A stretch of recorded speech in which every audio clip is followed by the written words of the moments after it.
efficiency of the company, especially the operations, the safety of our workers, hindi lang workers natin, pati assets natin.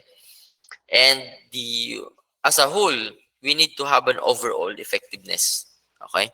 So, this 5 step or 5S comes from 5 steps. Okay? So, that may involvement na processes na kailangan natin gawin to be able to achieve the 5S methodologies. Okay?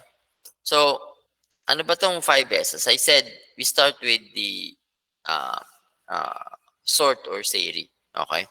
So, sort or series is the main objective why we need to observe the series or sort is we need to identify uh, uh, necessary items, okay, to or from unnecessary items. So, ibig sabihin, dapat alam natin tanggalin yung mga hindi kailangan at kailangan lang.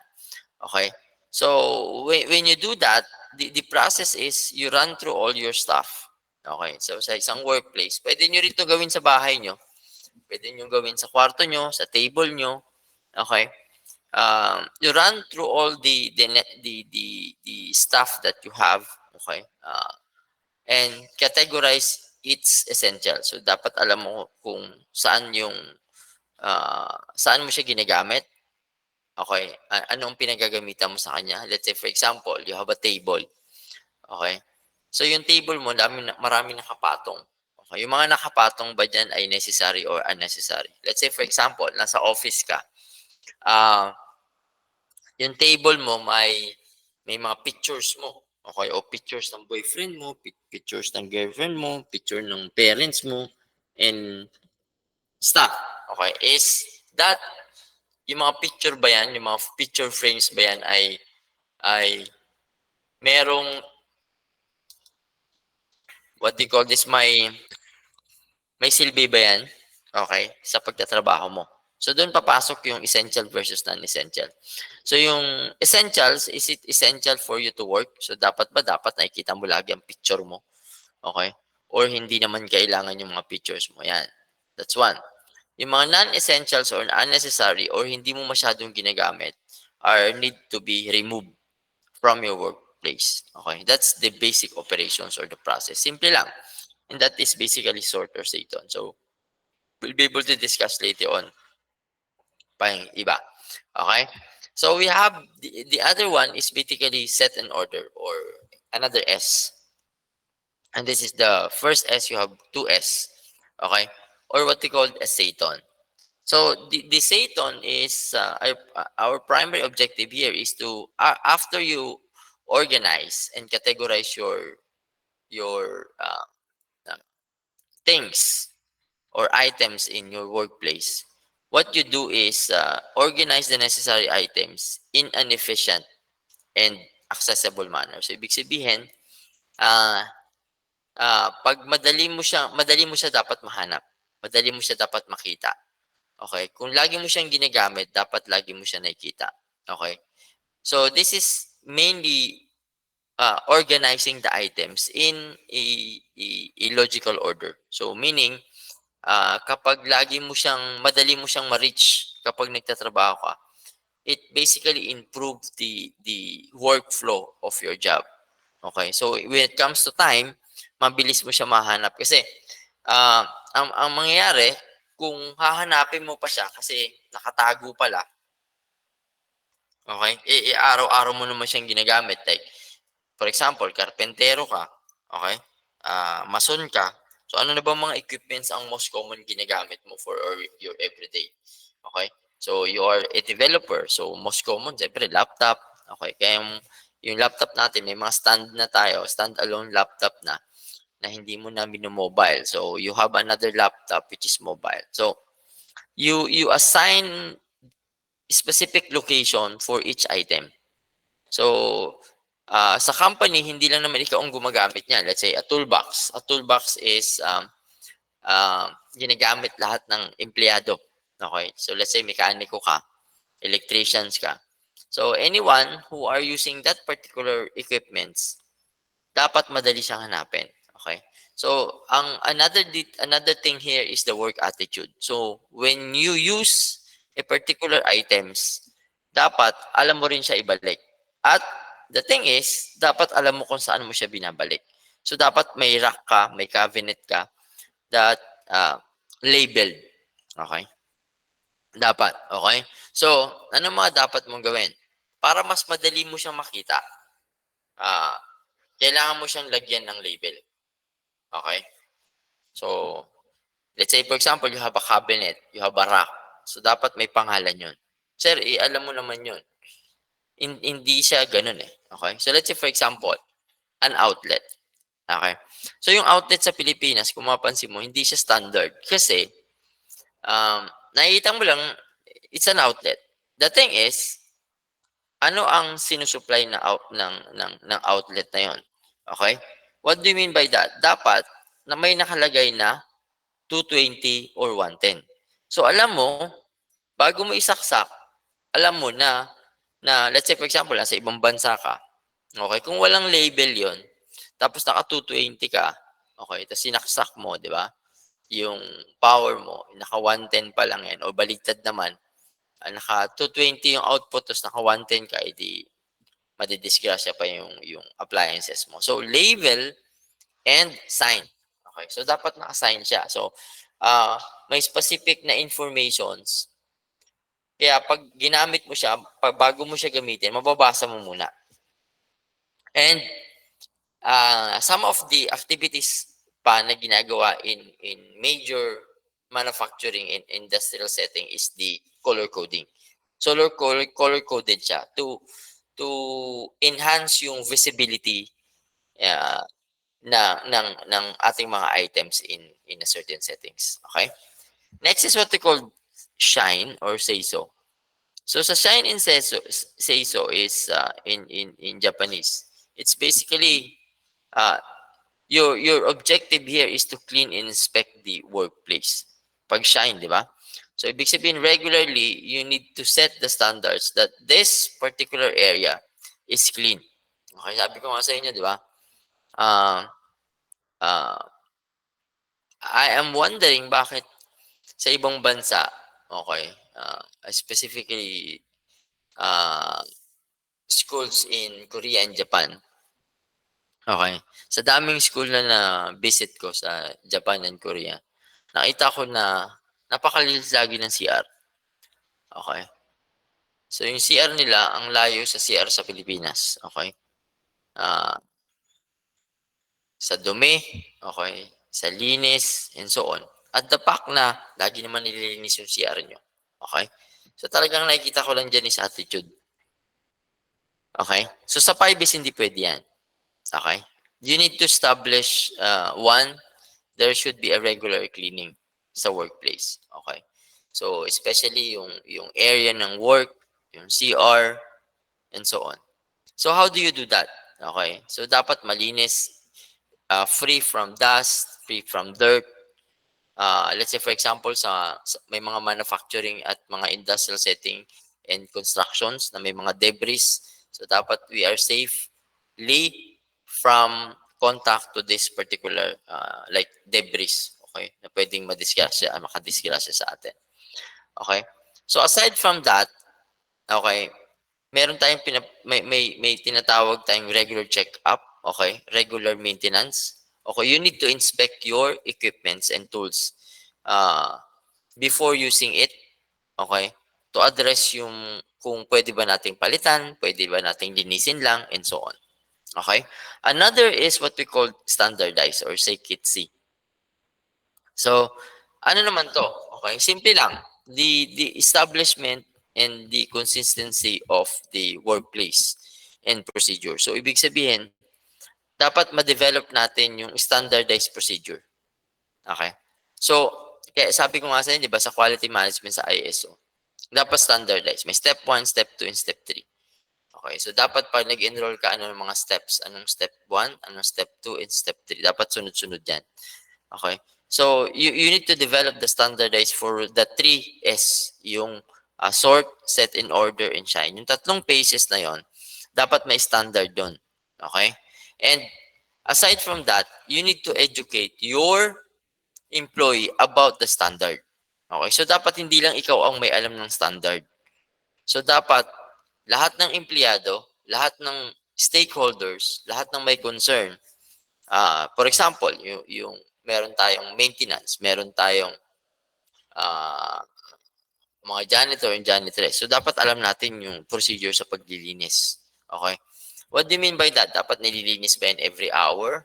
Uh, Twice a day? O thrice a day? And so on and so forth. So, dapat alam nila yan. Okay?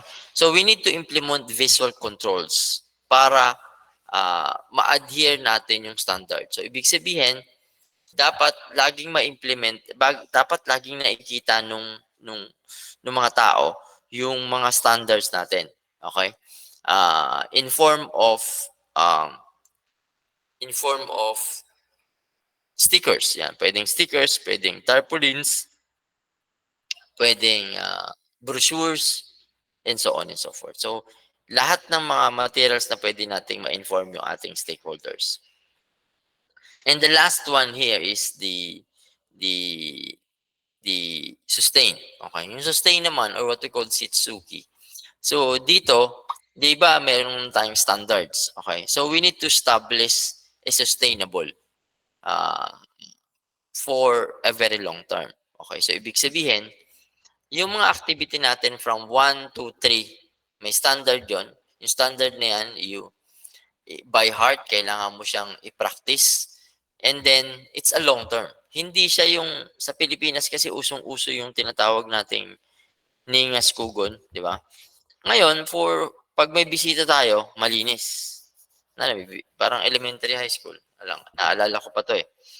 Sabi ng teacher ko, pag may dadating daw na taga-DepEd, yung superintendent, may bibisita, dapat daw malinis, planchado yung damit, presentable yung mga estudyante, malinis yung buong classroom, okay? Naka-map pa yan, dati naka-ano pa kami, uh, uh, bunot, kung alam niyo yung floor wax, pino-floor wax pa namin yung room namin doon, tapos may assignment kami yan. So, I don't know ngayon kung merong cleaners pa kayo. So, dati may standard na dati sa eskwelahan eh. Dati may cleaners. Bago dumating, may cleaners. After ng klase, may cleaners. Okay? Kayo, pag gumamit kayo ng rooms, ng laboratory, nakikita ko na yung inupuan nyo lang, yung inupuan nyo pa lang, yung inupuan yung ginamit, hindi nyo man lang maayos. Yung computer na ginamit nyo sa mga laboratory, nag-report sa akin na hindi nyo man lang pinapatay. Okay? Hindi nyo inaayos yung setting ng mouse and keyboards. Okay? Ginugulo nyo pa. Okay? So, yung mga ganun. So, some of the students, ganun yung, bakit ganyan yung attitude? Kasi ang nangyari diyan is training. You are lacking of training. Okay? Sa ibang bansa, alam nyo ba? Kinder pa lang yung bata, tinuturuan na. Okay? Tinuturuan na ng standard. Okay? Standard sa pag-upo, pagsulat, yung way ng pagsulat sa kanila, parang pare-pareha sila magsulat, di ba? Using calligraphy techniques. Kasi, tinitraining sila for hundreds or maybe thousands of hours na ng pagsusulat. Kaya pare-pareha sila. Okay? Batang-bata pa lang may standard na sa kanila. Okay? And sustainable yan. Hanggang lumaki sila, yun nagiging attitude ng bata. Okay? Yun yung hanggang lumaki sila, hanggang magtrabaho, sustainable siya. And that's what I meant by the 5S, yung last na yan, which is the sustainable. Okay? So, balikan natin. Okay? So, again, what we do in the 1S is we remove everything. Okay? So, ano yung sample ko kanina, di ba? Yung picture frame, yung tumbler, okay? Yung cups, okay? Sa mga kababaihan, yung salamin, usong-uso yan. So, yung mga yan, hindi naman kailangan yan. Yung tumbler or cup siguro, okay, pwede naman yan kasi inaano na natin ngayon yung ano eh, yung earth friendliness natin. So, hindi na yung mga disposable, pwede ng tumblers, okay? As inuman, okay? What about, yan yung mga things naman. Sir, paano naman yung mga data? Okay, how will be able to perform yung 1S or sort in data? So dapat meron tayong tinatawag na data retentions. Okay? So yung data retentions, dapat alam natin, kung mapapansin nyo, sa mga organized and highly organized workplace, may tinatawag silang yung mga, sa table nila may in and out. Okay? So yung mga in and out na yun, sinasort yan. Okay? The thing is, kailangan naman natin malaman kung hanggang kailan yung papel na yan. Okay? Itatago ba natin yan sa cabinet after 3 days kapag hindi natin nagamit or hindi naman natin ginagamit? Or 1 week? So, doon papasok yung data retention. So, ibig sabihin, at what point natin kailangan i-archive or maybe i-dispose, di ba? So, pwede naman yan eh. We need to identify which is which for the sum of data or documents na kailangan nating itago or itapon na. Okay, and so on. So, yung 1S methodology, it basically you need to examine all the items in the workplace. That's the one. Okay? So, unnecessary should be removed. You need to tag or label uh, each of the items. Okay? So, in doing that, titingnan natin yung status niya. So, sabi ko sa kanina, yung papel, kunwari sa papel, alam natin to incoming documents to. And this one is the outgoing documents. So, identify natin yan. Hindi siya magsasama-sama sa isang documents na halo-halo siya tapos hahanapin mo siya. So, ang iniiwasan kasi natin dyan is time. So, ibig sabihin, habang ginagawa natin yan, the time basically increase. Okay? Tataas ng tataas yan. Instead na gumawa pa tayo ng ibang bagay, dun, napupunta na lang sa paghahanap ng documents. Buong araw ka na naghahanap ng documents kasi hindi mo makita. Eh sir, paano naman kung naka-archive na? Ang mga documents and data na naka-archive ay properly labeled and tagged and organized. So you need to arrange the items in a logical and efficient manner. So you need to group it. Okay, let's say for example, ito ay naka-group in terms of years. Kunwari, ito ay 2,000 na documents. So sa 2,000 na documents, ano na yung mga documents na meron? Let's say for example, sa student information system, nandyan yung mga 201 files nyo. 201 files, nakakategory yan. TOR, transcript of records, and so on. So, dapat, yung similar items are together and place them in a accessible locations. So, ibig sabihin, kung hard copy yan, dapat accessible sa clerk. Okay? So, mas madali niya nga hanapin. Kasi, most likely, may babalik yan eh. Okay? Paano yung nakikita namin na nagiging problema dyan? Let's say, graduate na siya ng 20 years ago. Okay? So, ngayon, pupunta siya sa school, maghahanap siya ng documents, katulad ng TOR niya, hihingi siya. Okay? Paano mo ngayon ibibigay yun? Okay? Kung hindi sa'yo accessible yung mga data. Nowadays, mas maganda na kasi ang mga documents natin are in form of digital copy.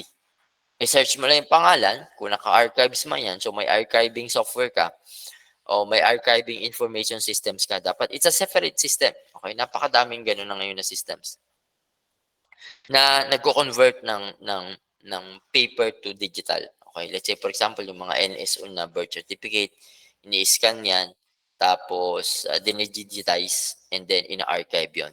Kaya kung mapapansin nyo, kung pupunta kayo NSO for birth certificate, nakita nyo yung birth certificate ng mga magulang nyo, okay, para siyang pinok-photocopy or in-scan. Kasi ganun talaga, in-scan yan, tapos dinigitize. Okay, para mas madali yung accessible kapag may nag-request ng documents. Okay, so dun papasok yung tinatawag nating sorting. Okay, so what else? Aside from that is we need to remove properly yung mga hindi na kailangan. Kasi kung hindi naman kailangan yan, magdadagdag lang yan dun sa table mo. So, magiging bulky yung table mo. Okay, yung likod mo, puro papel na. Okay, kung mapansin mo sa teacher, ganun, di ba? Okay? So, ang nangyayari nga diyan kasi, na dapat kasi naka-full digital na, okay? Mas lagi kung naka-full digital tayo, mga exams, yung mga papel na yan, okay? Ah, if we are in a full digital environment, mas malaki yung maitutulong natin sa ating kapaligiran, okay? But kung hindi naman naiiwasan, doon papasok yung tinatawag nating recycling. Okay? So yung mga paper na gamit na should be recycled, okay? Or it could be donate, okay? Depending on the policy of the institutions. Okay? So, what's the need for sorting? Okay? So, very easily to understand na kapag malinis yung trabaho mo, malinis yung table mo, okay, mas makakapag-isip ka. Okay, unlike kung ang table mo ay napakadaming item na hindi mo alam kung para saan naman yung mga gamit na yun, okay, ah, mag-iisip ka pa and it will add ups to the space dun sa ah, workplace mo. Sabi dito, people have to walk and work around obstacle posed by unneeded items. So, it makes sense na yung mga items na yan na hindi mo kailangan, okay, ah, will increase your non-productive motion. Okay. So, ano yun? Kunwari, meron kang salamin sa table mo.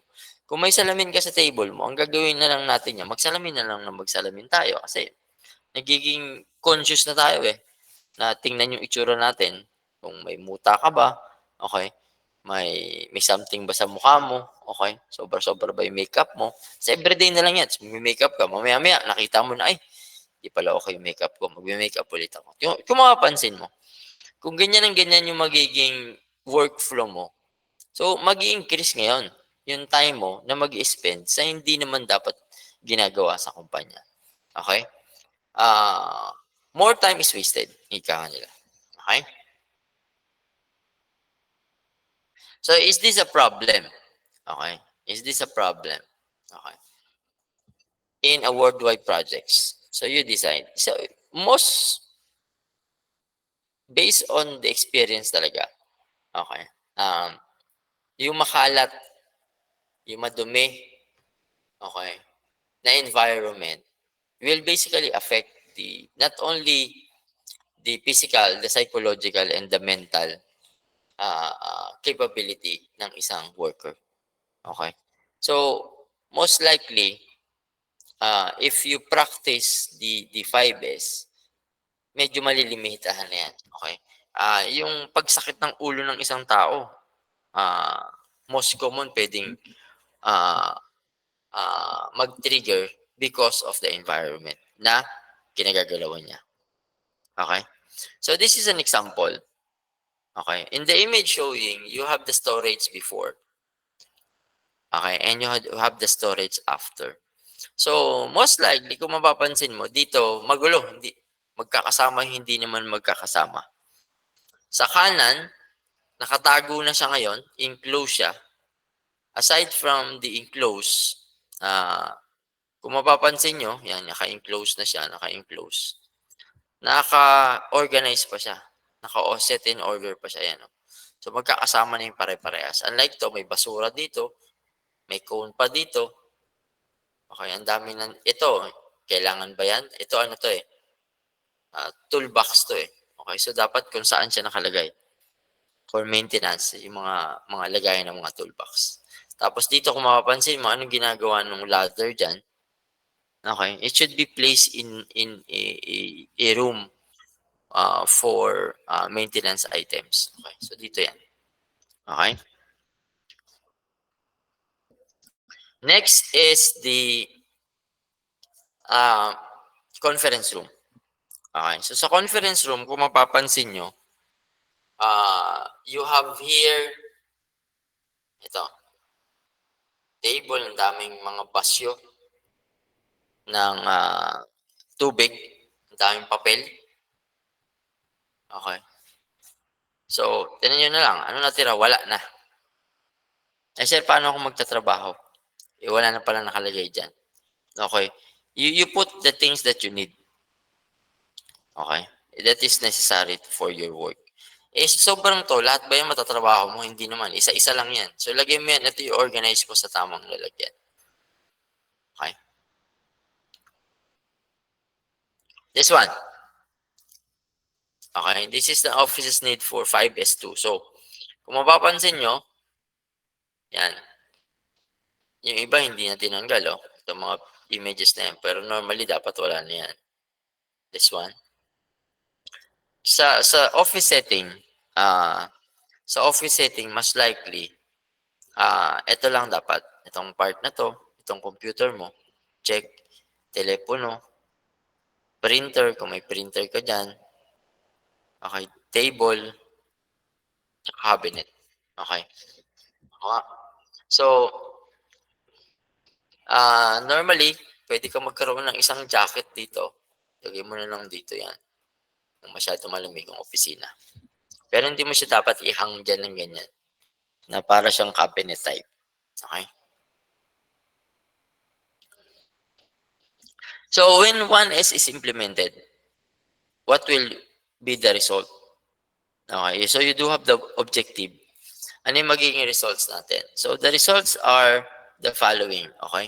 So, the problems will be reduced. That's one.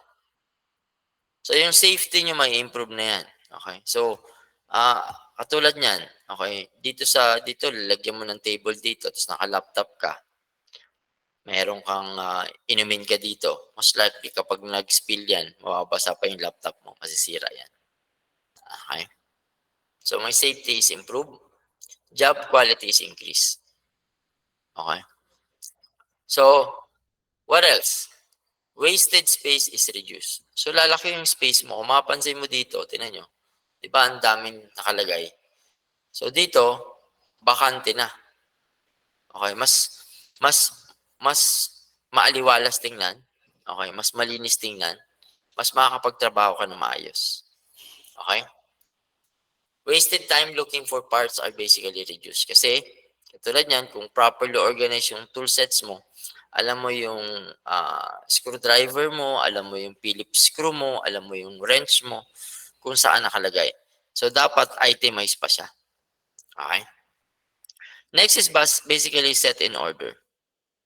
Okay? Or orderliness. Okay, so what happens here in set in order or the 2S? Okay? So, everything, you prepare everything that is needed for your work. That's one. Okay? So, ano na mga yun? Dun sa 1S mo na itemize mo na siya, that you'll be able to check yung mga tools, yung mga equipments mo in data, and even your gadgets na ginagamit mo. Okay? Para mas madali mo siyang mahawakan, madali mo siyang magamit, which is lang yun yung gamit mo. Okay, so set in order or what we call, in Japanese, we call it seiton. It involves arranging, organizing items and tools in a systematic manner. So, arranging needed tools and materials so they are, one, these are the goals that we need to achieve. We will be able to eliminate the waste. We'll be able to reduce the search time. We'll be able to improve the overall workflow. Okay? So, at the end of the day, kung ipapractice natin yung set in order or Seiton, we'll be able to secure the following. We'll be able to find it easy. We will be able to use the tools, equipments easily, and you can put back the things easily. Okay? So, to implement such thing that is set in order, kailangan may mga steps tayong ipa-follow. Okay? Unang-una is you need to identify and classify things. Okay? We need to determine yung mga tools needed natin for the workplace. After classifying that and identification that, tingnan natin ngayon kung gaano lagi natin siyang ginagamit. Kung lagi natin siyang ginagamit, so dapat mas malapit siya sa atin. Ano ba tong importance ng mga items na to sa akin?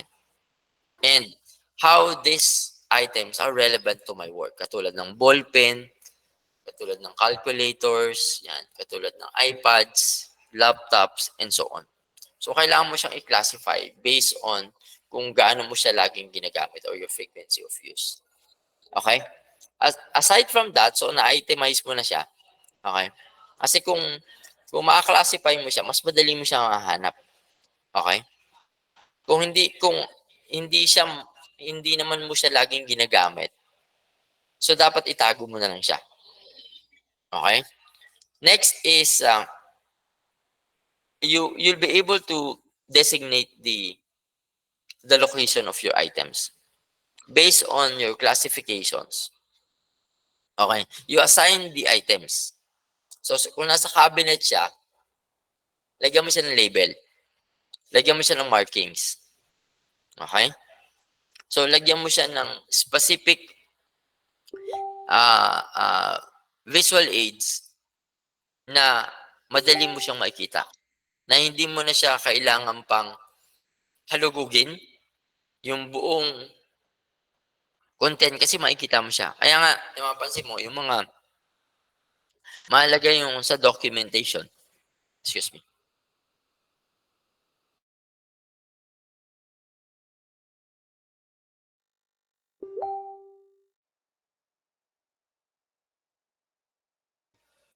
So, maganda sa documentations na sorted siya.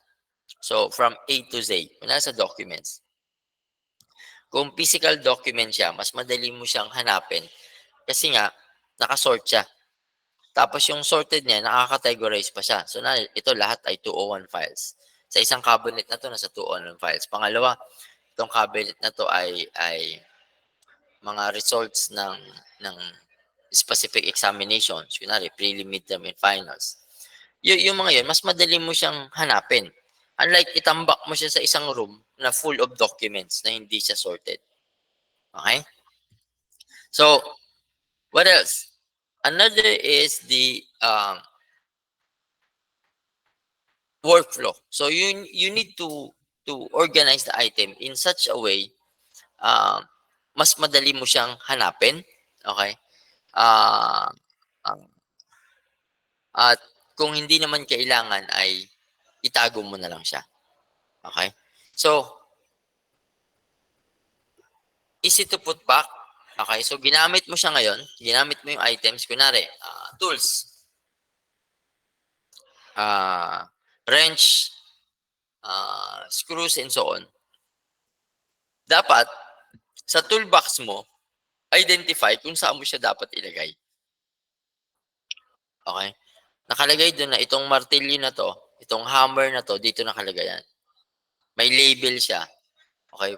Para pag yung gagamit ulit ng equipments na yon, alam niya rin kung saan niya ibabalik at saan niya kinuha yung items. Okay? Mas mabilis yun i-implement. Okay? So that in that case, ang result nun is you'll be able to easy to find, easy to use, and mas madali mo siyang ibalik sa tamang lagayan niya. Okay? Kung saan mo siya kinuha, doon mo siya ibabalik. Okay? Next is Y2S. So, it basically eliminates many types of wastes on the job. Okay? So, ano yung nawawala kapag sobrang oras mo ng paghahanap? Okay? Is waste of time. Okay? Waste of materials kasi pag hindi mo nahanap, most likely bibili ka. Kasi hindi mo nahanap eh. So, yun yung result niyan. Okay? So, next is motion. Kasi, yung simple lang, di ba? Yung pinakasimple, susi. Di ba? So, yung susi natin ngayon, nilalagyan na natin ng air tags kasi kung saan natin nalalagay. Pero, maiwasan mo nang bumili ng air tags kung meron ka lang specific na location kung saan mo siya nilalagay. Ito ay mga key ng, let's say, rooms. Ito ay key ng garahe, ito ay key ng mga sasakyan mo kung may sasakyang motor, okay. 2 wheels, 3 wheels, or 4 wheels. So, alam mo kung para saan siya. Okay? Let's say, for example, meron kang 5 motor. Okay? Alam mo kung para saan yung susi na yun. Para sa Mio ba yan, and so on. Para sa Raider, and ito ay para sa Aerox, and so on. Okay? So, waste of time kung papasok ka, tapos hahanapin mo yung mga susi mo kasi hindi mo alam kung saan mo nilagay. Okay? So, you definitely will reduce time, okay, if uh, alam mo kung saan siya nakalagay. Okay?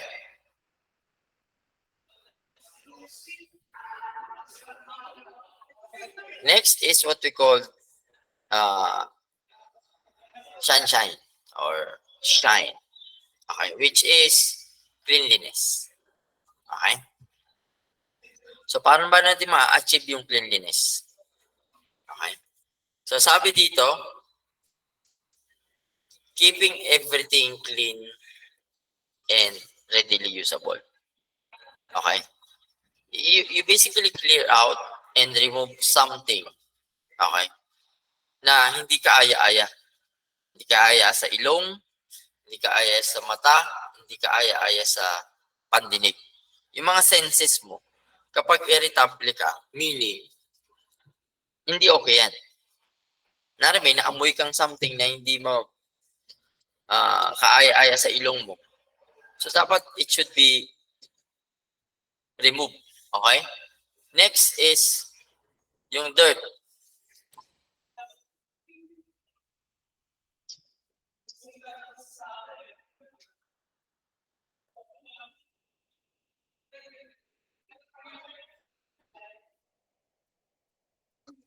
Okay?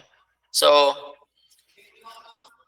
ano na ba mga steps to basically do this? Okay? So, siyempre dapat malinis. You focus on cleaning, you focus on inspecting the workplace to make sure na walang necessary things na pwedeng ma-aksidente katulad ng debris. Yan. Yung mga pako, yung mga simpleng pako lang na naakalat, okay, sa kalsada. Yan. Naakalat sa mataas na parte. Okay? Pag nahulog yan sa 10th floor or naapakan yan, okay, may madidisgrasya pa. Okay? Maapakan ng tao, maapakan ng sasakyan, flat yun, automatic. So, we need to check on that. Okay? So, our goal here is to see yung workplace natin na malinis. Okay? And hindi lang siya dapat malinis ngayong time na to. Okay? Dapat consistent siya na malinis. So, you need to identify how many times kailangan linisin. Kasi masyadong madumi pala talaga. Okay?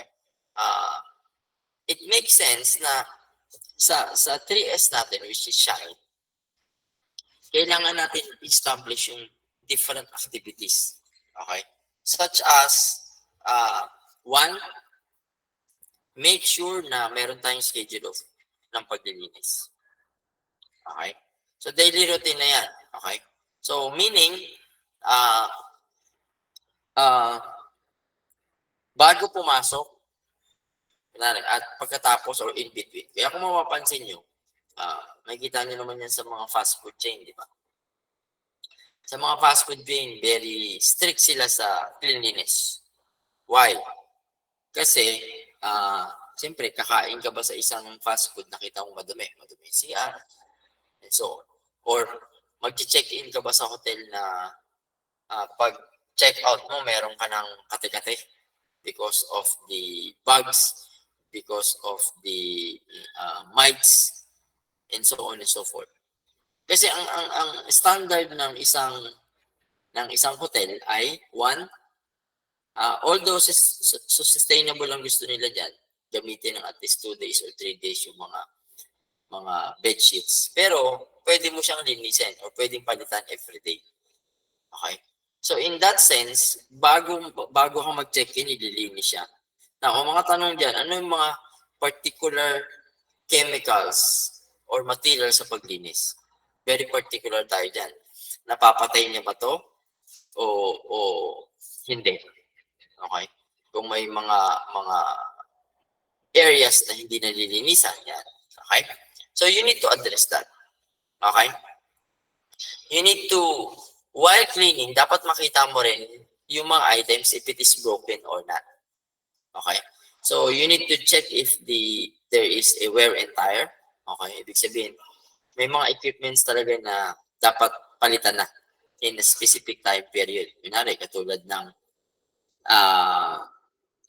mga appliances. Okay? So, you need to check that. Like, for example, yung mga heating natin, okay? Yung refrigerations, yung plancha, and so on, nandun sa area. Okay? So, you need to check that. Okay? If mangyari kasi yon, hindi lang sa paglilinis to, there are possibility na mag-malfunction siya. At kung mag-malfunction yung items na hindi mo siya nalinis properly, makakapag-disgrasya pa ng tao. Okay? So, we need to address that. You need to have clearly labels all the tools, the equipments, okay, to make an easy identification of that. Okay?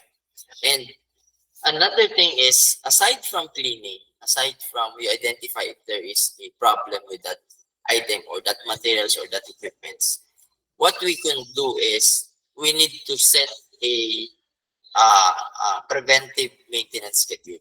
So, yung preventive maintenance schedules natin, dapat naka-standard din yan. Okay? Hindi siya yung kung gusto mo lang, saka mo lang siya i-preventive maintenance. Hindi siya gano'n. So, dapat, kung may monthly preventive maintenance ka, dapat monthly mo nililinis. Okay? Kung may weekly, may quarterly, and so on. So, example, sa sasakyan, bakit ba natin kailangan i-maintenance ang sasakyan? Okay? Kasi, one, may mga items yan na wear and tear. Okay? So, dapat pinapalitan na katulad ng mga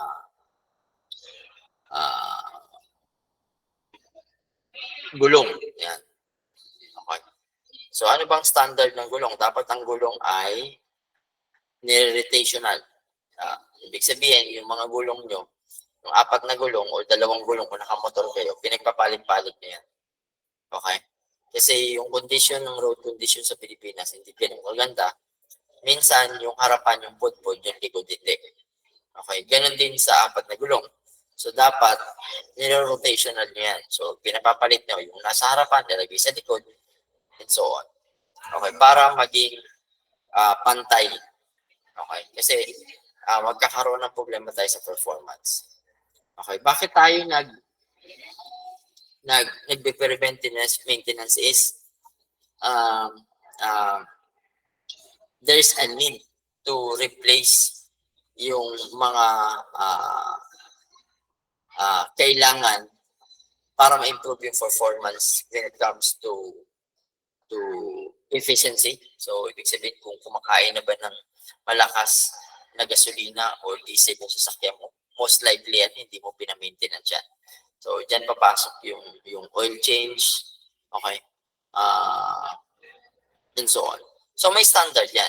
So, ibig sabihin na naman to, hindi porket may naramdaman ka na, saka ka palang nagpa-maintenance.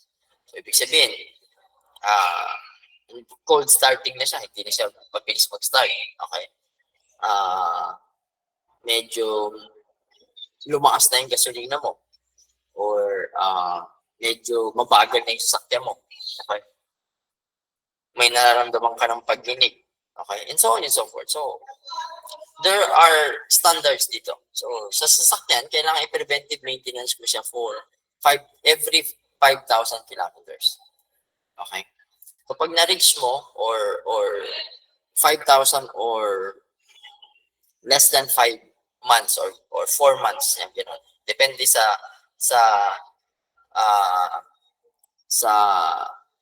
brand ng sasakyan. So, whichever comes first, is it the months or it is the kilometers? Kung Kung hindi mo pa na-reach yung 4,000 kilometers, pero naka 5 months ka na, dapat palitan mo siya. Ganun ang standards niya. Okay? So, may specific standards tayo. So, we need to follow that. Okay? So,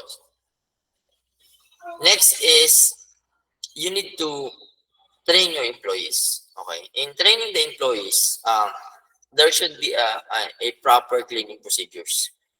Okay? Proper cleaning procedures, proper use of the equipments. Okay? Ito yung papasok yung wet and dry na equipments. Dito papasok yung specific maintenance, kung palitin na ba yung gear, palitin na ba yung bolts, palitin na ba yung nuts, and so on and so forth. Okay? Palitin na ba yung, katulad lang dito, o bakit madilim yung room? Okay? Most likely siguro yung illuminations niya hindi na maganda. So, dapat palitin na kahit hindi pa yan pundido. Okay? Or, bago lang siya, madumi lang, kailangan linisin. And so on. Okay? So, yun yung mga things that you need to consider. Okay? So, you need to train your employees in using that. Okay? And, why? Okay? So, ang purpose lang naman, specifically for tools, for equipments, and machine, if there is a regular cleaning, okay, maybe every day or twice a week, we can prevent problems. Okay?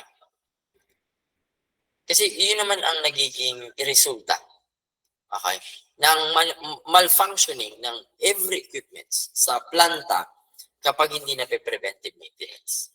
Okay? Kapag hindi mo rin natitest. Okay? Example,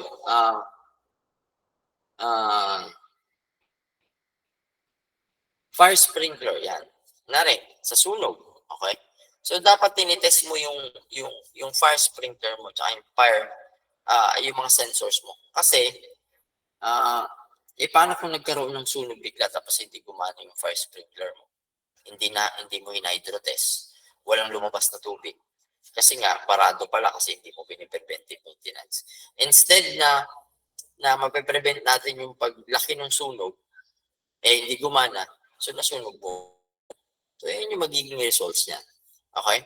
So, one of the key purpose of cleaning is to keep all equipment in top conditions.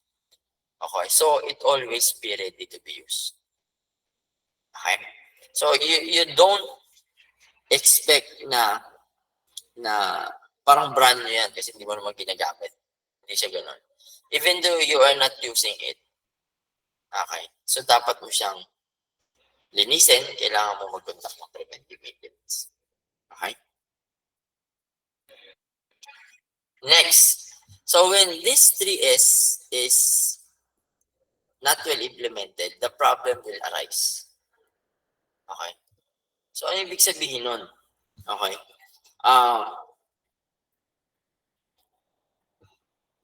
Magiging hazard na yan. Okay?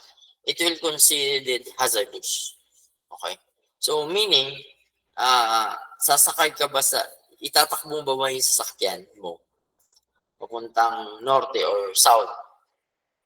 Kung hindi mo i-check yung gulong mo, pag pumutok yan, okay, ano mangyari sa'yo? Nasa expressway ka, sumabog, di-disgrasya. Pwede pang ikamatay mo at pwedeng ikamatay ng nasa paligid mo. Magiging hazardous na siya. Okay? Equipment will initially break down. Okay? Hindi man ngayon, unti-unti yan. Okay? For example, for machines, hindi siya properly oiled, hindi siya properly na dinadaluyan. Okay? So, kulang yung oil mo. So, hindi mo sinusukat. Okay? So, what will happen? So, yung takbo ng mga motors mo, hindi na efficient. Although, tatakbo siya. Pero habang nawawalan siya ng tubig, nawawalan siya ng oil, mga ganun yung mga parameters niya, magbe-breakdown yung equipments. Okay. Katulad ng mga compressors. Yan. Yung mga compressor, may oil yan. Okay. You need to check the oil. Okay. and other industrial setting equipments. Okay? And this will lead to one, customer complaints. Kaya kayo nagreklamo kasi ang dumi ng CR nyo. Pero ang nakikita ko dyan is the attitude of the students. Okay? The way they use the common CR or the comfort room. Okay? But, and later on, kayo pa magreklamo niyan, siyempre. Ganun yan eh.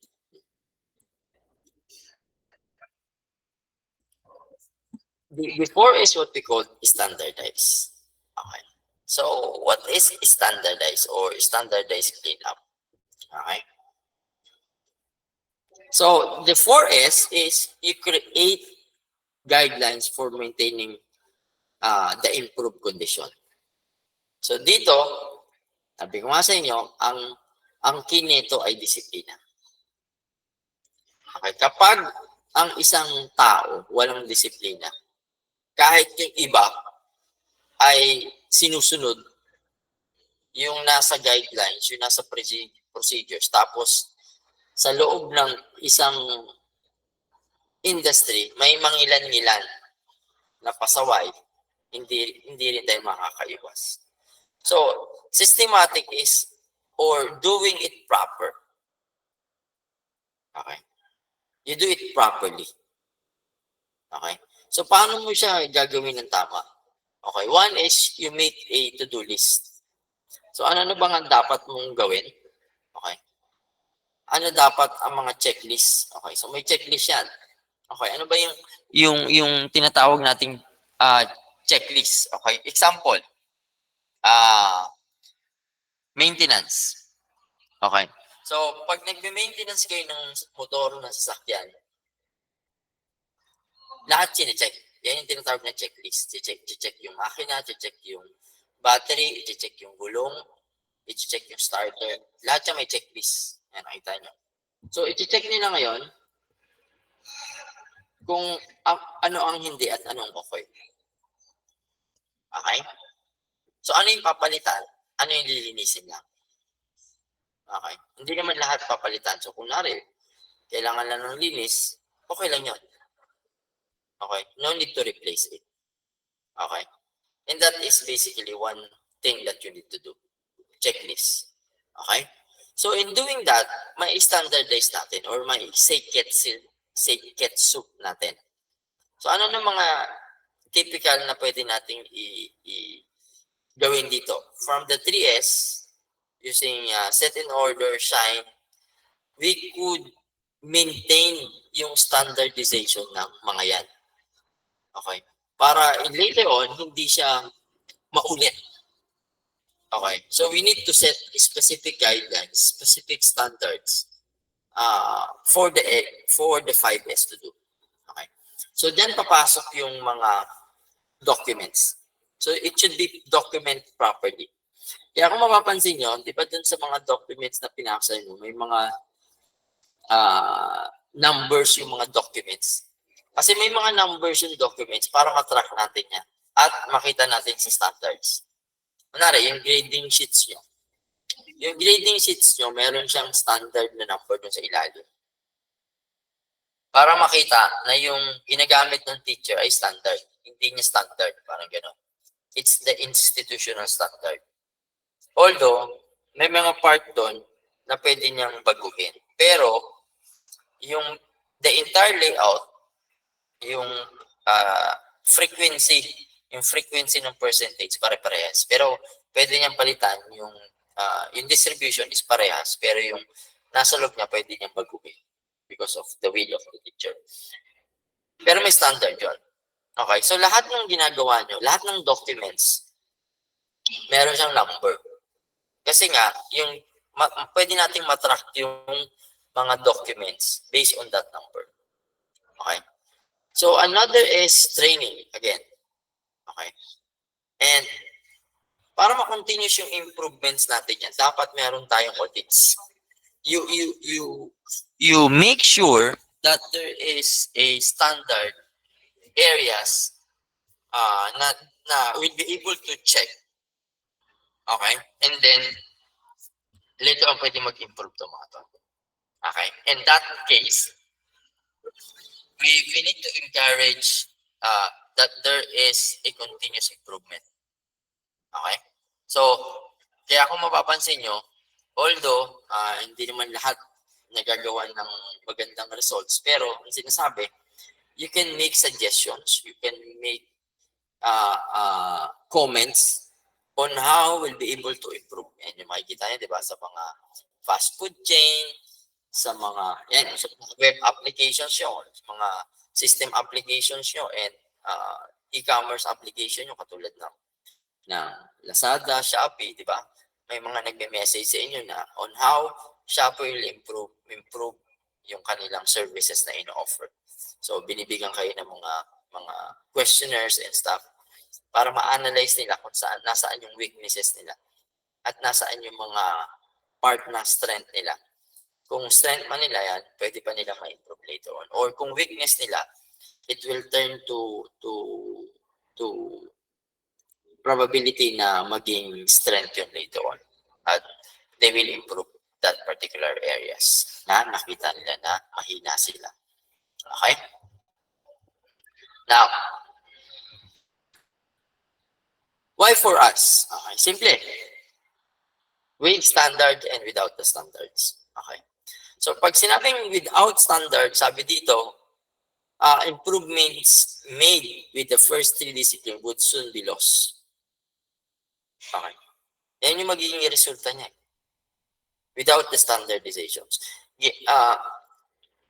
Yung 1, 2, and 3S natin, shine, set, and order, is basically should be standardized.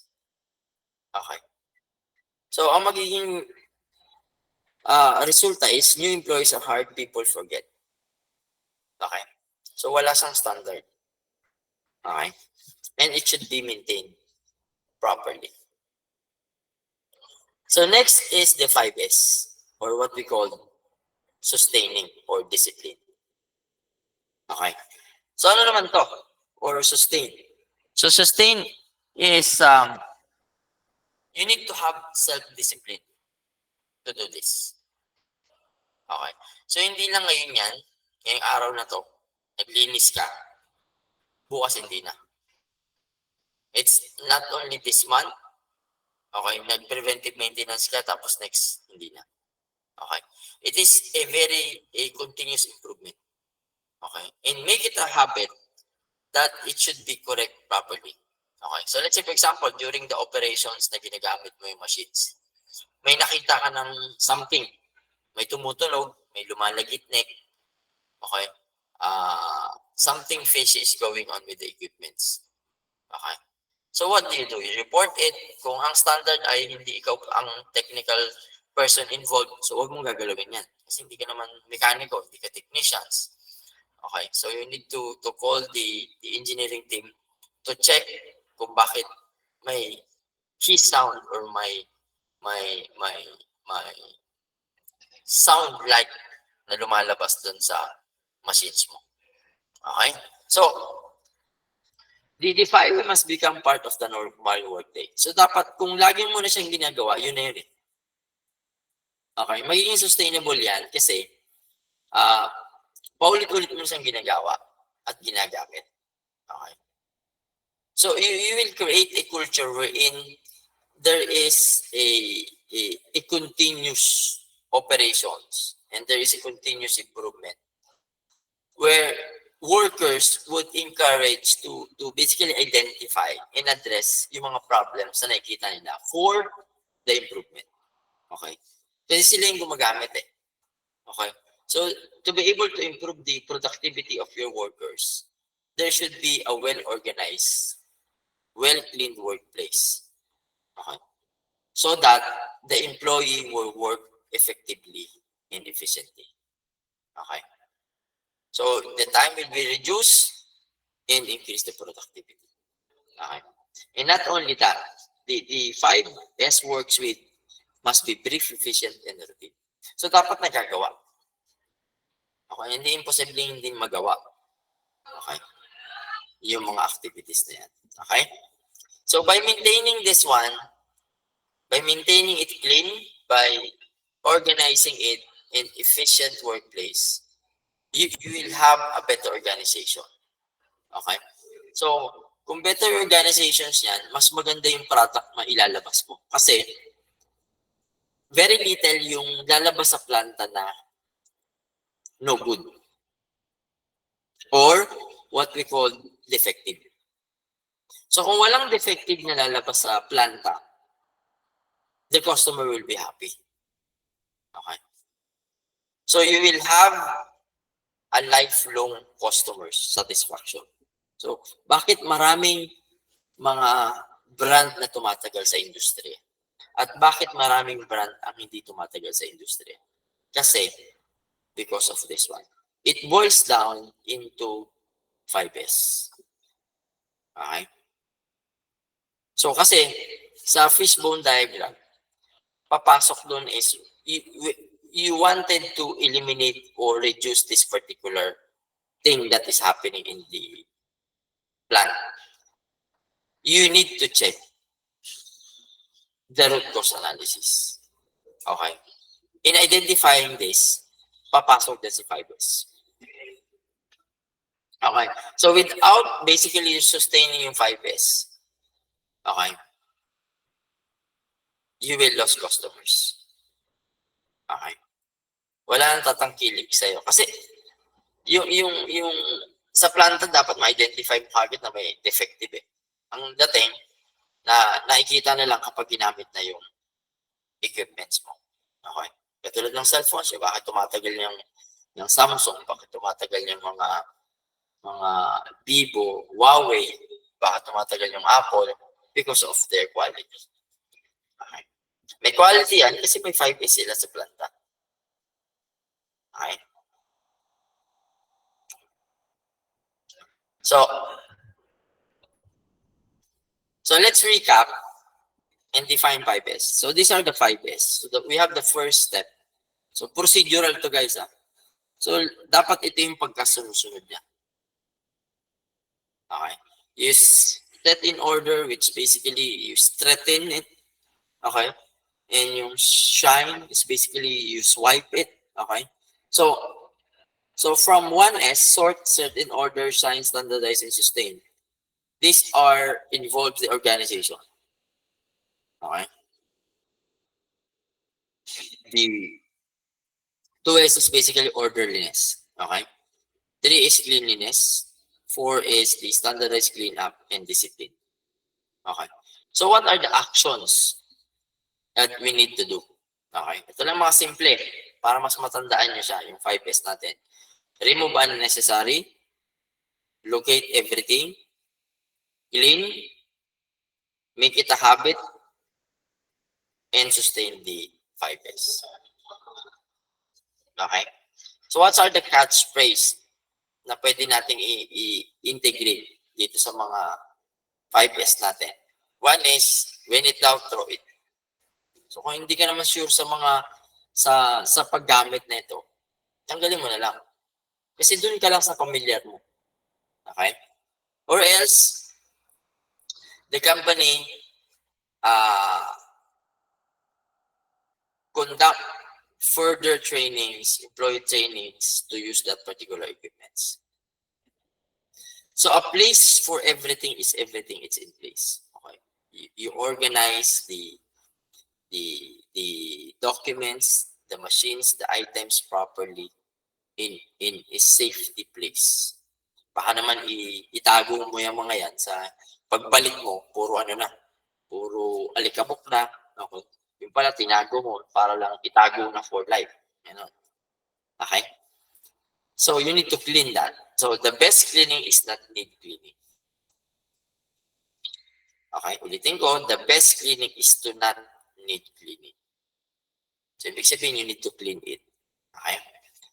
So, see and recognize what needs to be done. Okay? So, during the process of improvements, so it's a lifelong journey. So meaning, all things in the organization must be improved. Hindi dapat siya stagnant. Okay? So dun papasok yung, let's say for example, yung equipments na to, hindi na talaga siya, although it's usable, pero the safety, medyo bumaba na siya. May marami pang equipments na bago na ngayon na mas na-reduce natin yung safety issues. So, dapat kailangan palitan. Doon papasok yung equipment should be removed and you need to purchase new one. Okay? Kasi nakita mo na eh. Nakita mo na yung equipment na to ay hindi na angkop sa panahon na ngayon na 2024. So, dapat palitan na natin to. Okay? And there should things need to be done. The less discipline you need, the better. Okay? So, make it a habit na discipline is the key. Okay? In all things that you do, discipline will put you in a place na gusto mo marating. Okay? Without this proper discipline, yan yung disiplina lang yan, guys. Okay? Yung disiplina lang na makakita ka. Diba? Nakakita ka na ng ng basura. Anong gagawin mo? Sisipain mo ba? Tama? Ganun yung attitude niya eh. Okay. Without this Japanese thing na 5 years na to. Okay. Nakita ka ng basura, sinipa mo pa. Okay. So kung may disiplina ka, anong gagawin mo? Pupulutin mo. Okay. At hindi ka na kailangang utusan pa. Okay. Small things lang yan, guys. E paano na if you're working in a company? What do you do? Okay. To be able to practice tong 5S natin. Okay. Kung titingnan nyo, napaka-babaw. Pero ito, yan yung dapat good foundation ng isang worker. Na hindi lang worker eh. Okay. Pero ito kailangan i-observe mo ito sa workplace. Kasi if you're not able to observe this in a workplace, dyan pwede kang maputol ng daliri. Diyan, pwede kang masugatan. Okay? Diyan, pwede kang ma-hospital. Or, pwede kang mamatay. Okay?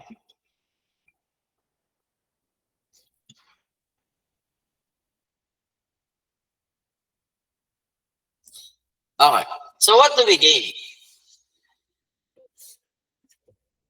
1, probability, efficiency, service, and safety. Okay? So, kikita ang kumpanya. Unang-una, kapag sinunod mo to, less ang magiging ang items na pwede nating ilabas. So, yung mga defective parts, defective materials, defective product will be reduced drastically. Okay? So, sa kumpanya, mataas yan. Okay? Tataas ang kita. Kung ang empleyado walang disgrasya, dire-diretso ang smooth sailing ang operations. Hindi may interrupt, most likely tataas ang kita ng kumpanya. Okay? Efficiency. Okay? Service and safety. Okay? So, bibilis yung operations natin. Okay?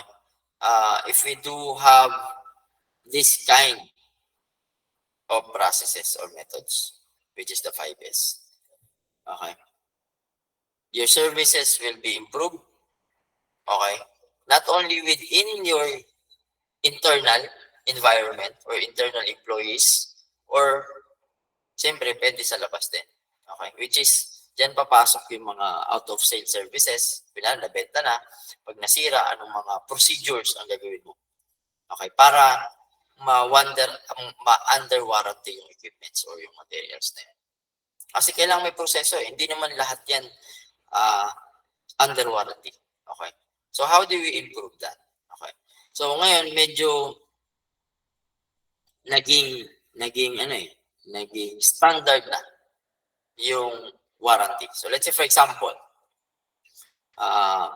bumili ka ng isang item, an electronic items, okay, katulad ng laptop. Ang una mong titingnan dyan, kung bibili ka ng laptop, is the warranty. Okay. Kapag ang electronics yung nag-fail, kunwari hard drive, memory, tapos na-identify na hard drive nga talaga, or memory, or board, kunwari mayroon kang extended warranty na 2 years, papalitan nila yan. Okay, pero sa warranty, may isa pang warranty, which is yung negligence, yung human error. Kunwari, nabuhusan mo ng tubig, nabagsak, nabasag yung screen, nabasag yung gilid. It's not a part of warranty. Pero, may mga extended warranty na tayo sa ganyan. Binibili siya na separate. So, if you are clumsy enough, okay, so, dapat isama mo siya sa warranty mo. Kapag nabasag yung screen, i-include nila yan sa warranty. Okay. So, you check for the services that they offering. Okay? And, siyempre, the safety. Okay? So, dito ang iniiwasan natin, magkaroon ng disorientation yung buong operations eh. Magkaroon ng stoppage ng operations. So, paano natin may iiwasan yan? Siyempre, kailangan uuwi ka ng buo ka at papasok ka na kumpleto ka pa rin. Okay? Nakuha? Na meron kang malinaw na mata kasi hindi siya nasabugan ng chemicals during the spillage. Okay?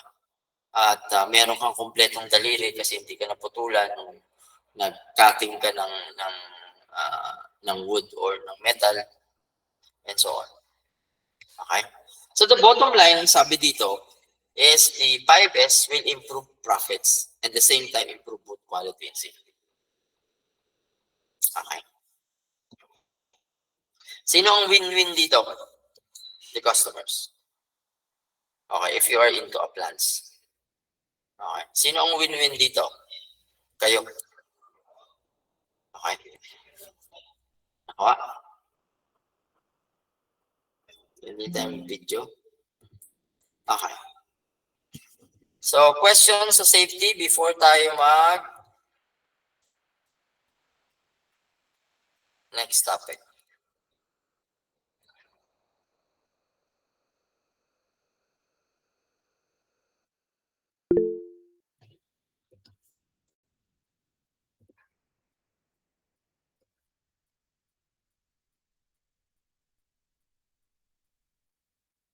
Yes.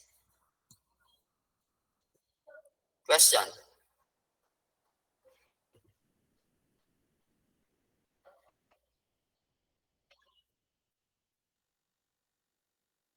May tanong? Wala? Okay. Let's proceed to another topic, which is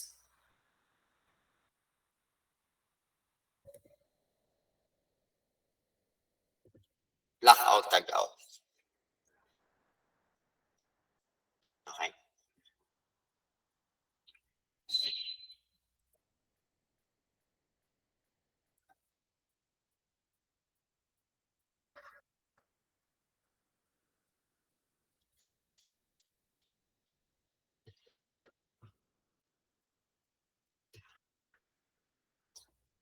Okay. Let's talk about lockout and tag-out. Nandyan pa ba kayo? Gising pa ba kayo? It's already 9:30. Baka naman may natutulog pa dyan. Okay. Make some reactions nga. Kung narinig niyo ako, kaysa na magpa-recitation ako.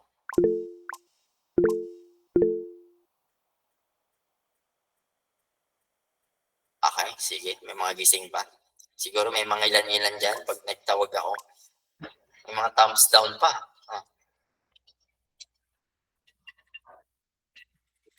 Okay. So let's continue. This is our next topic. Okay. So lecture 1, 2, 3. This is lecture 3. Okay. Which is this is another certifications in safety. We call it COHE. Okay. Ito yung training for industrial practitioners. Okay. So what do you mean by industrial practitioners? Pwede nyo gamitin to sa mga bahay nyo. Okay. As a safety precautions. Pero ito common na ginagawa sa industry.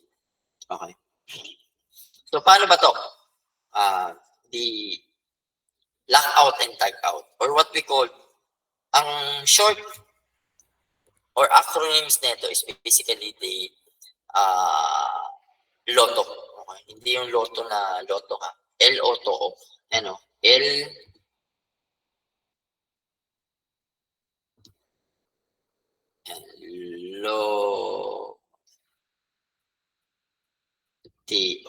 Lotto. Which is lockout, tagout. Okay. So what is lockout and tagout? Okay. So the lotto is a procedure ulit siya. It's basically a documentation na ginagamit natin. Same thing with the 5S. Yung 5S is the methodologies. Okay. Procedural din siya. Same thing with the lotto. So lotto is a procedural concept. Okay? Na ina-apply natin in different industries and workplace. Okay? Para ma-ensure natin that yung dangerous machines natin are properly shut off and will not be restarted during the maintenance or repair work. Okay? So, ang main goal natin dito is maiwasan natin yung aksidente. Yung mga aksidente, nakita nyo yung mga image natin last week na lecture natin. Nakita nyo yung mga naipit sa makina dahil dun sa lotto. So, anong nangyari doon? Nagpe-preventive maintenance si operator or si technician or si engineer. May operator na hindi niya alam na nakascheduled maintenance siya, ginalaw niya at ginamit niya. Eh dun sa remote o kaya sa main room mo, na-on mo siya. Aksidente. Aksidente naman. Na-on mo. Or absent ka, tapos kinabukasan, pumasok ka, yung pala naka-preventive maintenance, nung pumasok ka, pinawaran mo kasi yun yung usual na ginagawa mo eh. Nung pinawaran mo, hindi mo nakita kasi malalaki yung equipments. Na-disgrasya yung tao. This is the lotto is that you need to prevent the start of the machine. Okay? So pag na-improper shut-off siya, it basically leads to injuries or fatalities or maybe, yun nga, pwedeng may ikamatay na tao. Okay? So paano mo siya ila-lock out? So gagamit ka ng mga energy isolating devices. And all of these energy isolating devices should needs to be tagged or labeled. Okay? Para siyang a labeling na kailangan mo siyang lagyan ng informations kung bakit naka-lockout siya. Okay? So, ano ng mga pwede natin gawin? Okay? There are different things that we need to do. Okay? In lockout and tagout as we go along. Okay? So, the first thing that you need to understand here is the machines or equipments ay kailangan natin i-preventive maintenance. Katulad dun sa 5S, di ba? Sa 5S natin, para ma-sustainable natin yung operations natin. So, dapat meron tayong preventive maintenance. Okay? So, you need to determine when and where the maintenance will be maintained. Okay? So, you need to identify yung energy sources niya. 110 to 20. Okay? Yung power niya, kung paano mo ipapower yan, kung yung equipments. Next thing that you need to do is, you need to notify there is a maintenance. Example na lang. Okay? Ito ang hindi ginagawa ng mga, although, ang nagiging resulta lang nito, nakangati yung mga kamay ng empleyado. Kunwari nag-preventive maintenance ka ng internet or nag-update ka. So you need to inform the employees that you are doing the updates, that you are doing the maintenance ng internet. So mawawala yan for couple of hours, kunwari 2 hours, 3 hours. Dapat i-email mo sila. You need to inform them in advance that there is scheduled maintenance. Para alam nila na walan sila ng internet. Kasi yung 1,000 empleyado mo, kapag pinutulan mo ng internet yan, uusok na yung telepono mo, uusok yung email mo na nagre-report bakit wala silang internet. Okay? So aside from that, aside from informing your employees that there is a preventive maintenance. So dapat inform sila na itong machines na to, kunwari, a conveyor. This conveyor is scheduled for maintenance. You need to inform the proper stakeholders, the end users, that you are doing that. Okay? Na kailangan mo i-lock out yung machines. After you lock out the machines, there should be a proper shutdown. Okay? Now, after shutdown the equipments, you need to energy isolate the power sources. Kailangan mong lagyan ng lock yung power niya para hindi maisaksak or hindi ma-on yung breaker. Okay? So, what do you do next? You isolate the energy source. Okay? So, ano na yung mga possibility ng energy isolations? Aside from the electrical, which is yung kuryente, yung pinakamalaki. The hydraulics, the pneumatics, ito na yung, it involves air. Okay? It involves oil. And mechanical equipments, yung mga mechanical equipments that involves motors. Yan. Kailangan mo siyang i-isolate yung mga energy niyan. Okay? Kasi pag na-power on mo yan, accidentally, it will drive. At kung may tao doon, pwede madisgrasya. After which, you apply the lockout devices.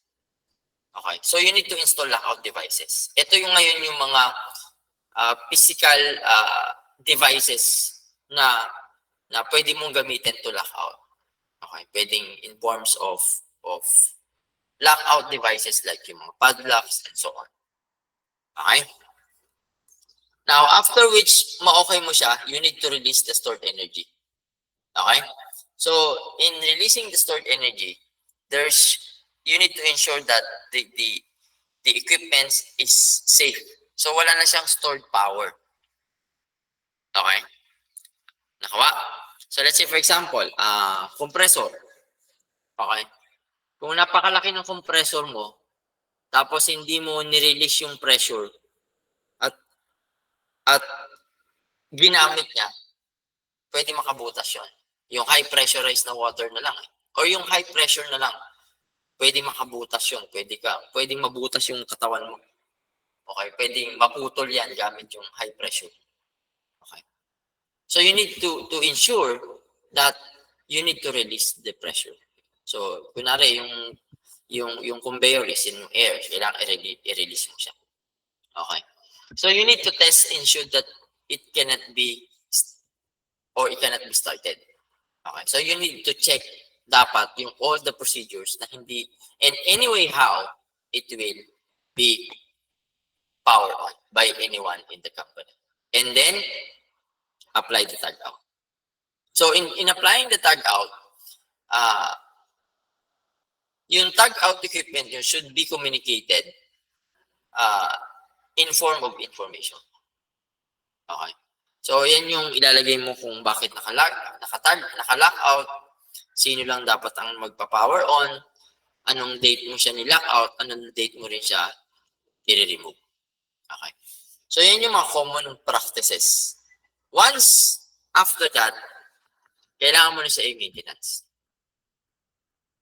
Okay. So, ang maintenance natin, or yung workload na gagawin mo, kailangan naka-schedule yan.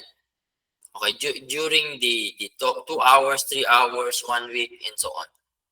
And who will perform the operations. Okay?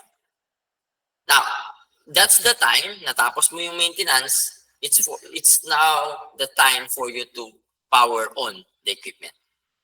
So, in power on the equipment, you need to verify that the tools and yung personal na gumagamit niyan should be not in the area. Kasi may possibility na nagte-testing ka, sumabog.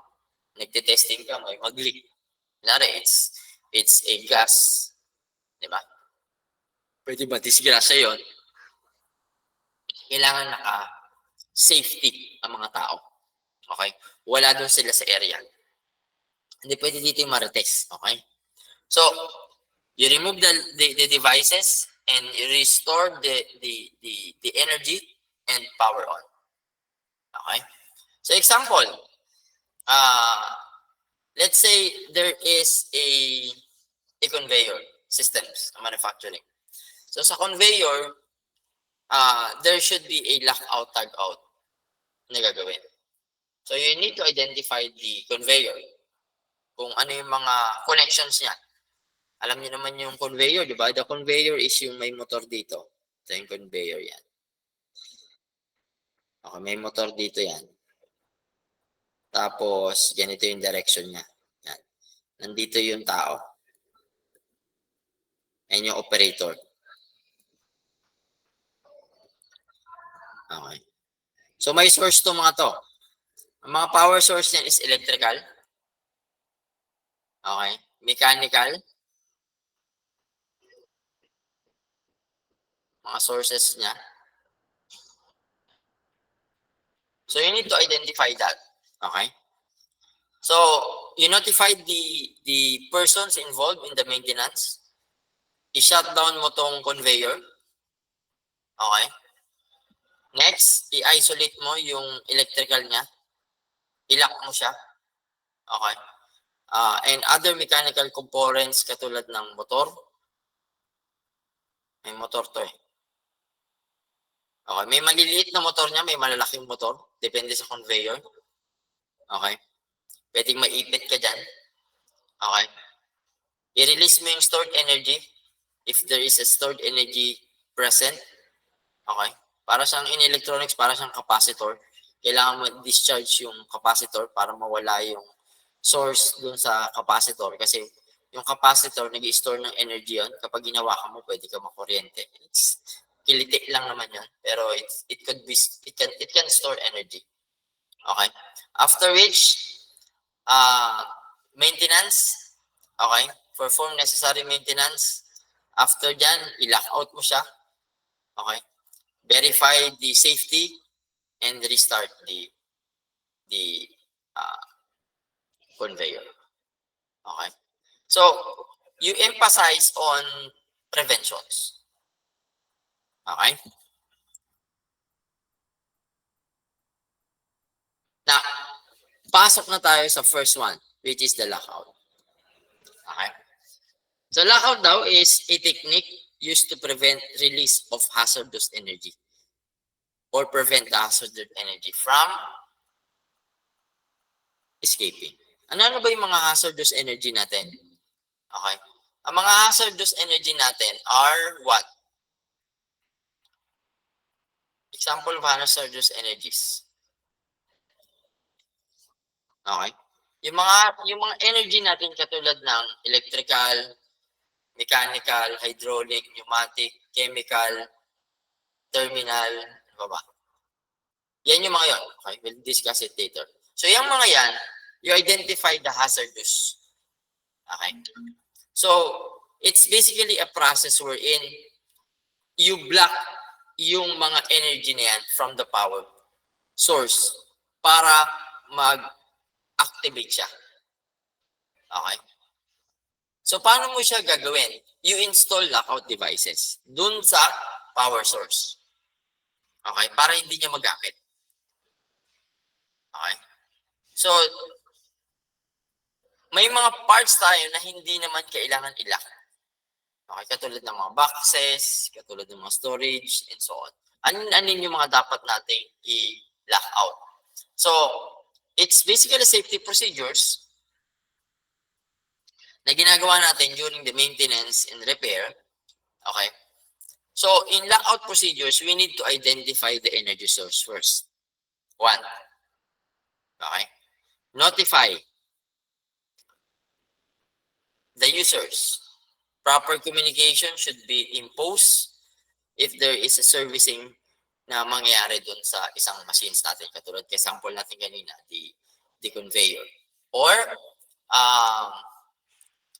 next is, we need to ensure that there is a proper shutdown mechanism. Okay. The proper shutdown procedures will in place. Isolate the energy sources. You release the energy sources. And as you go along, you power up the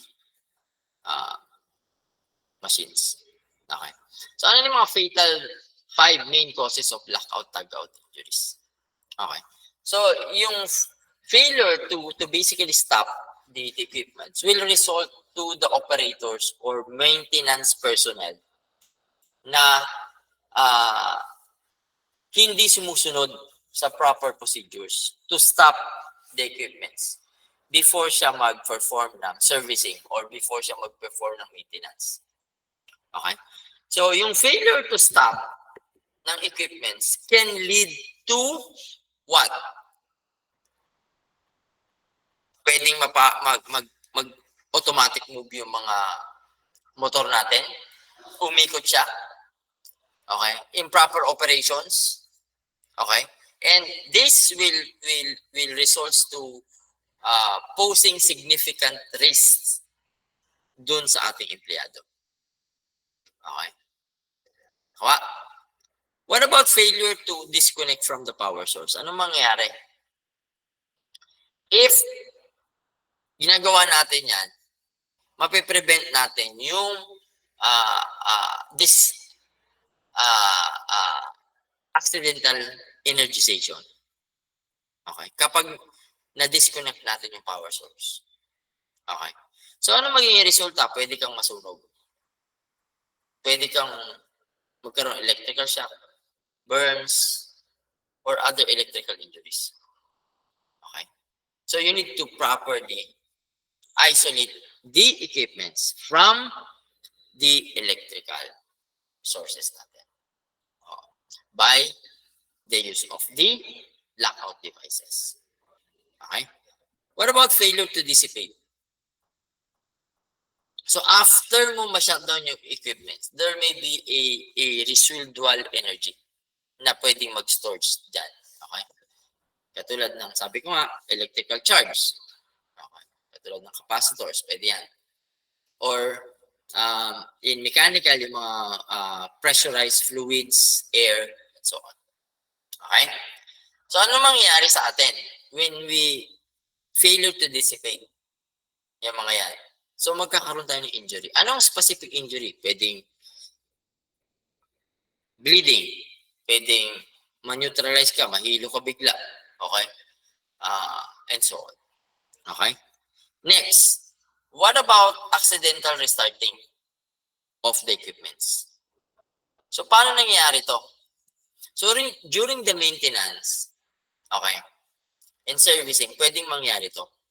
So you need to impose the lockout procedures, which involves, siyempre, the use of the physical lockouts para ma-prevent natin yung aksidente at yung unauthorized na pag-restart ng equipment kapag naka-lockout tayo.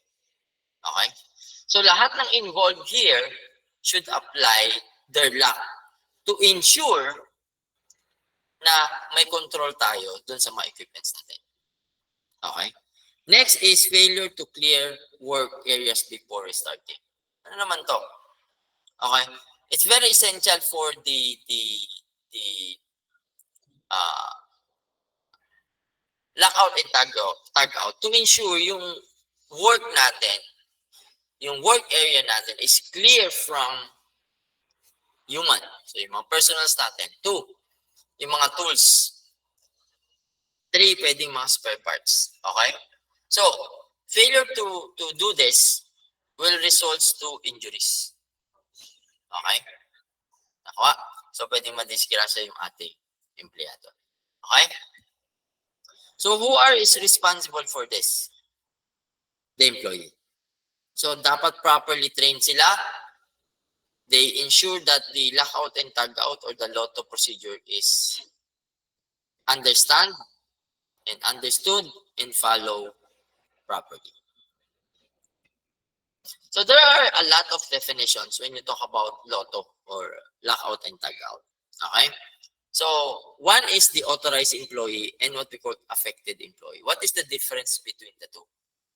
Okay? Si authorized employee, siya yung trained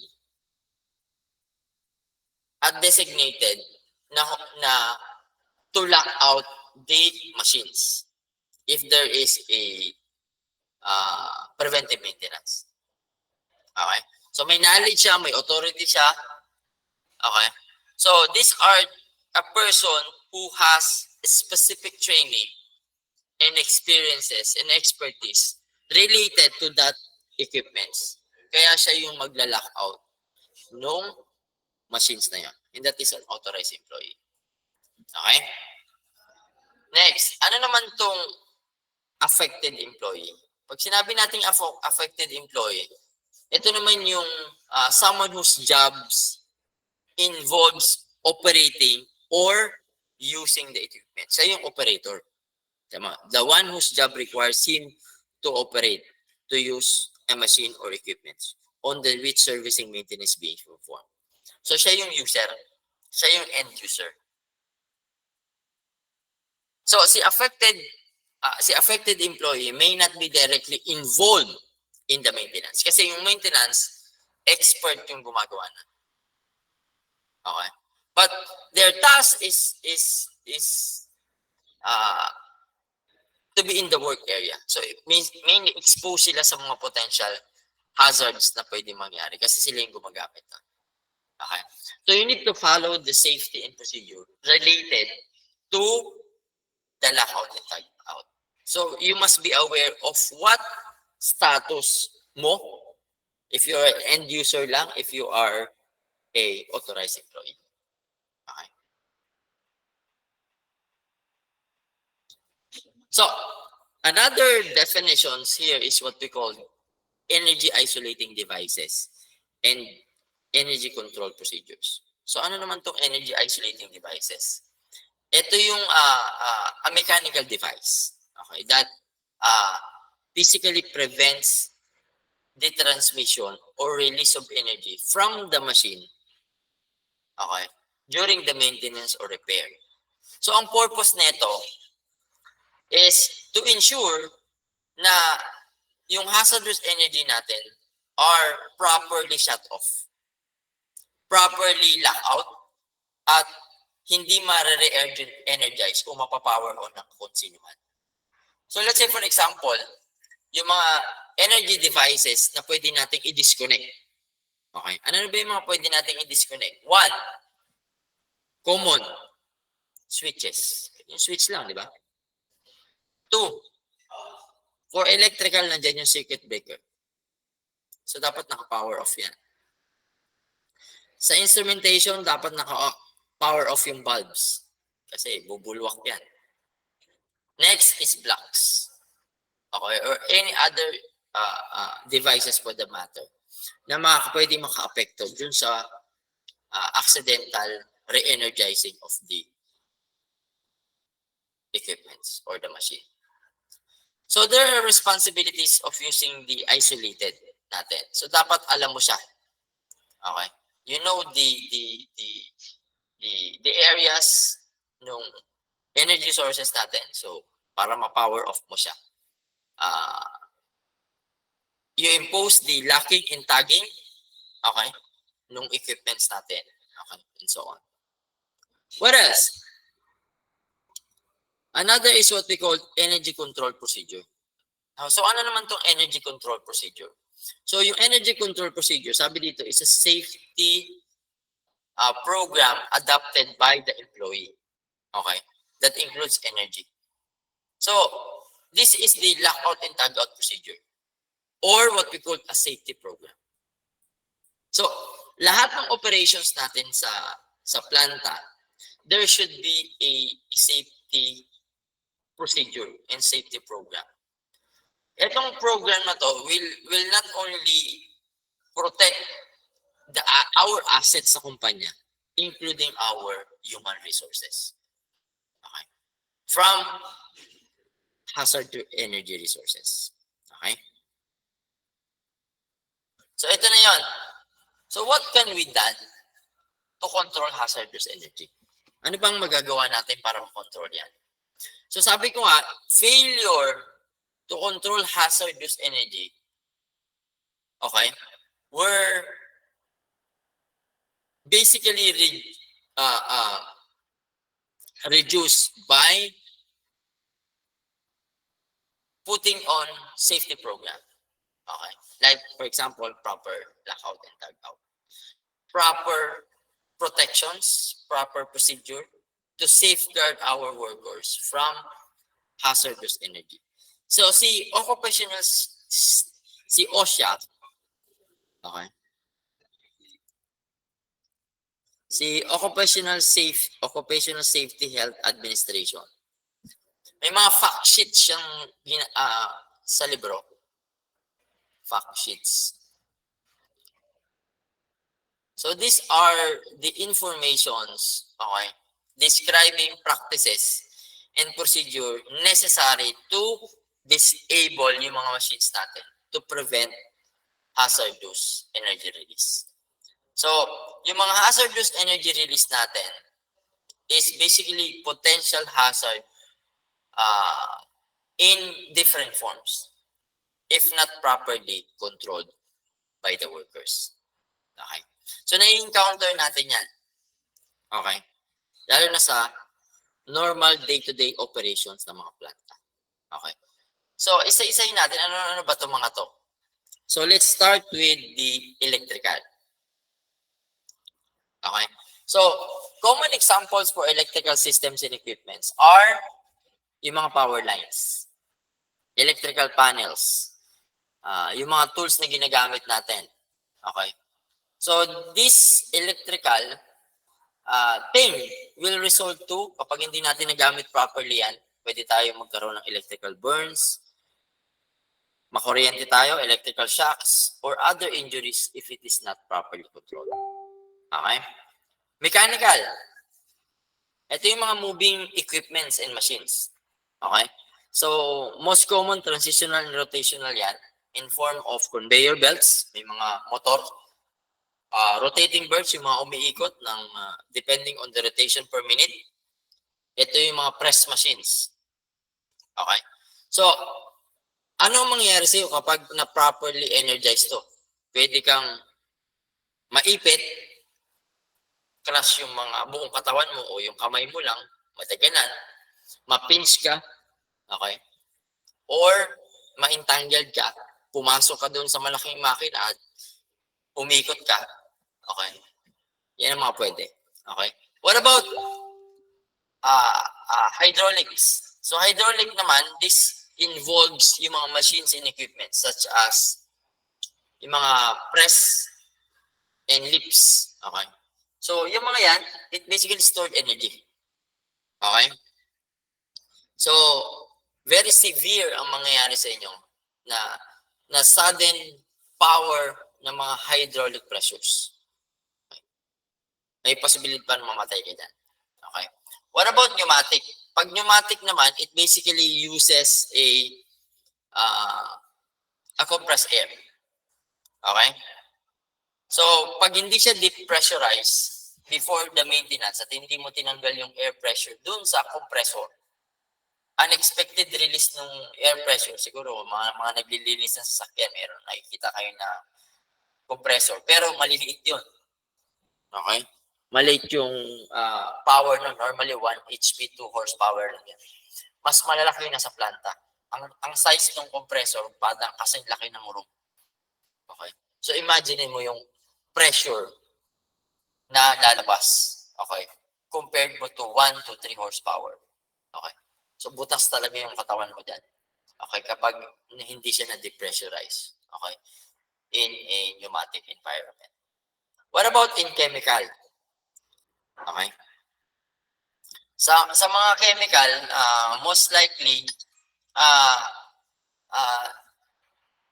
mga energy or reactions na pwedeng mangyari. Okay, katulad ng nangyari sa Hiroshima yan. Okay? Nag-leak yung kanilang energy reactors. Okay?